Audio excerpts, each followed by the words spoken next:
These old Rad Power Bikes have a pretty cool feature in that they're fairly easy to patch, but we put some slime in it 3 years ago, and I'll include a little video of that 3 year ago slime repair.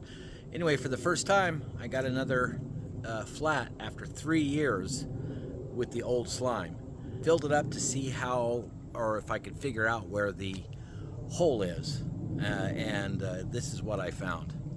Well, it's not too common where you will get into it and find it. I literally felt it blowing. You can see the leak right. Whoops!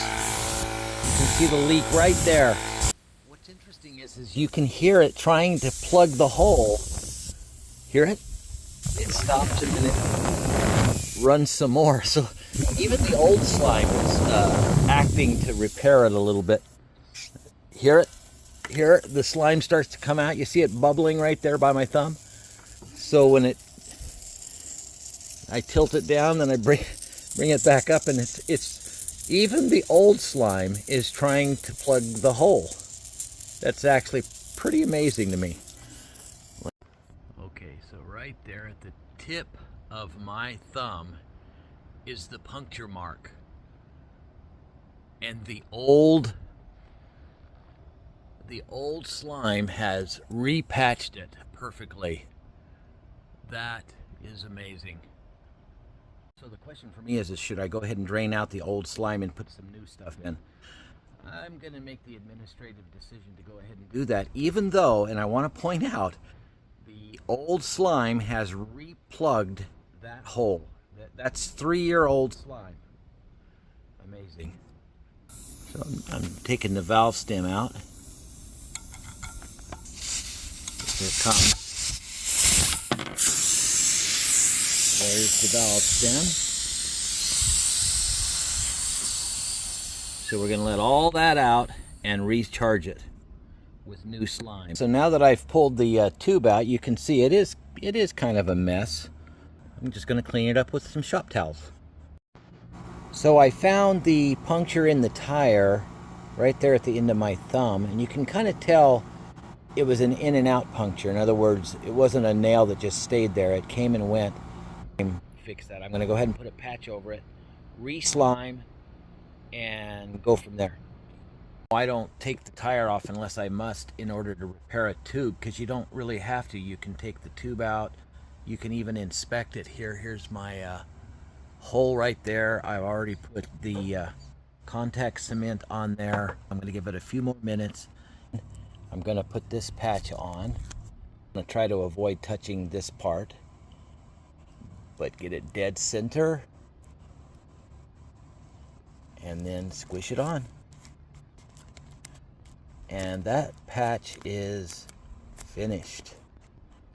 There is some liquid at the bottom of this. I don't know if you can hear it or not. Now that technique seems to work. So it is really like milking a cow from Mars. Yeah, but it works. I don't hear any sloshing, and that's pretty nasty. It's not too hard. Tube, the stem, and the stem hole right there around to where they're in line. Tire has been patched. Now I'm ready to bring the stem back around here. See, I've poked the stem through. So now I will carefully put the tube in the tire, making sure that it's not twisted or something like that. Here's the slime bottle. We're aiming to put 4 ounces in. There's an ounce measurement on the bottom side, so I'll be able to put it in or to see how much is going in as we do it. It's hard to get it even. But up here, it says 4 ounces. Hang on, I'm gonna go ahead and squish it in there. Now, if you look close, you can see the kind of the fibery stuff going in. Put the valve stem back in. So I opted to put a brand new valve stem in. I've got spares. And if I push too hard on this stem, it'll pop in. So I'm gonna screw it by hand for the first little bit here. Okay, valve stem is in.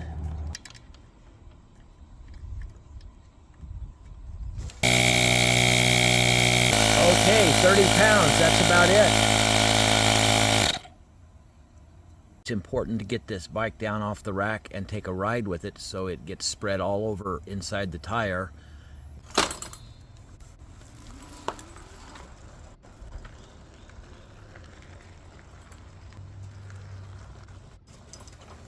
Perfect.